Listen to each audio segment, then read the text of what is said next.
ជាទូទៅបើគេនិយាយអំពីប្រព័ន្ធការពារដែនអាកាស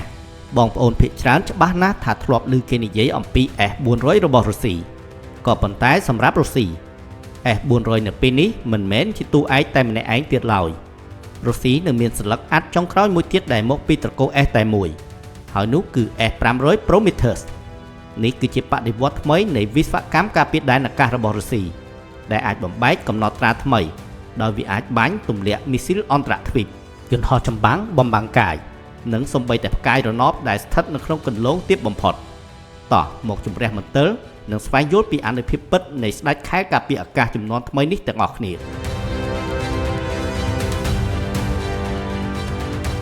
S500 គឺជាសមិទ្ធផលដ៏មហិមារបស់ក្រុមហ៊ុនយក្សក្នុងប្រទេសរុស្ស៊ី Almaz Ante ដែលត្រូវបានរចនាឡើងក្នុងគោលដៅបង្កើតតំបន់ហាមឃាត់នៅលើអាកាសខុសប្លែកពីប្រព័ន្ធការពារអាកាសទូទៅ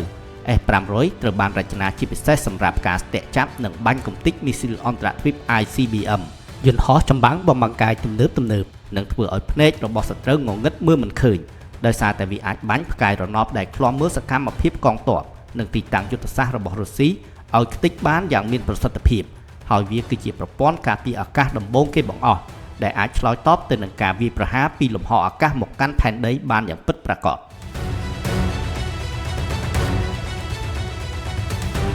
S500 ត្រូវបានគេប្រសិទ្ធនាមថាជាបិសាចមេឃាក៏ព្រោះតែអានុភាពនៃគ្រាប់មីស៊ីល 77N6N ដែលជាអាវុធយុទ្ធសាស្ត្រសម្រាប់វាយលុកដល់លំហអាកាសជាមួយនឹងល្បឿន 9 គីឡូម៉ែត្រក្នុង1វិនាទីវាអាចបោះសម្អាតគោលដៅក្នុងចម្ងាយ 600 គីឡូម៉ែត្រជាមួយនឹងរយៈកម្ពស់ 200 គីឡូម៉ែត្រយ៉ាងសក្រិតជាទីបំផុតបច្ចេកវិទ្យា Kinetic Energy របស់វាមិនមែនគ្រាន់តែជាការផ្ទុះធម្មតានោះទេប៉ុន្តែគឺជាការហោះទៅបំបុកកំទេចគោលដៅឲ្យរលាយបាត់រុកតែម្ដងមិនថាជាក្បាលគ្រាប់មីស៊ីលអន្តរទ្វីបឬផ្កាយរណបកន្លងទាបដែលហោះនៅក្នុងកម្ពស់ 160 គីឡូម៉ែត្រពីផ្ទៃដីក៏មិនអាចគេចផុតពីកណ្ដាប់ដៃរបស់ S500 បានឡើយ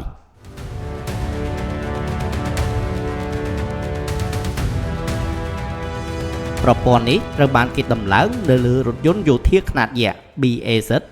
69096ដែលមានកង់រហូតដល់10និងអាចចល័តបានគ្រប់ស្ថានភាពផ្លូវ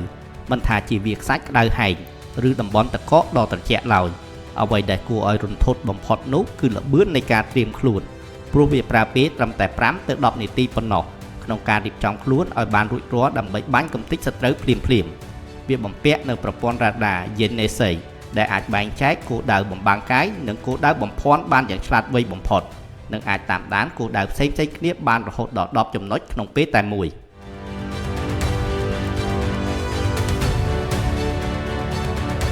អ្វីដែលអស្ចារ្យជាងនេះទៅទៀតនោះគឺប្រព័ន្ធ AI ជំនាន់ថ្មីដែលអាចកណនាគន្លងហោះហើរទុកជាមុន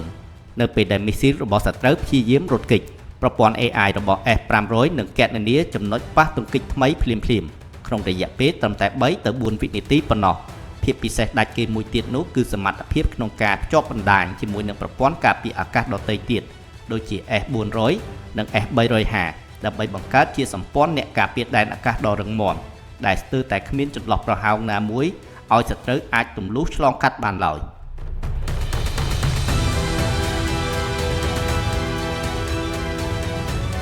តាមរបាយការណ៍ស៊ើបអង្កេតនៅក្នុងឆ្នាំ2024មានការទម្លាយថារុស្ស៊ីបានយក S500 ទៅដាក់ពង្រាយសាកល្បងនៅតំបន់គ្រីមៀ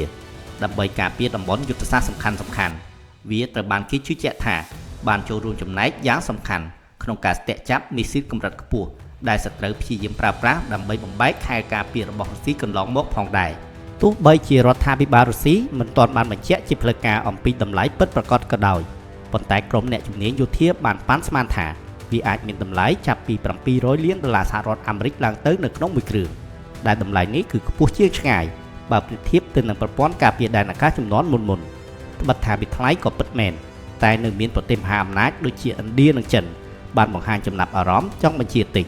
តែរដ្ឋាភិបាលរុស្ស៊ីបានរក្សាជំហរយ៉ាងម៉ឺងម៉ាត់ជាទីបំផុតគឺមិនលក់ឲ្យបរទេសឡើយដោយសារទុកជាអាវុធផ្ដាច់មុខសម្រាប់ការពារសន្តិសុខជាតិខ្លួនជាអាទិភាព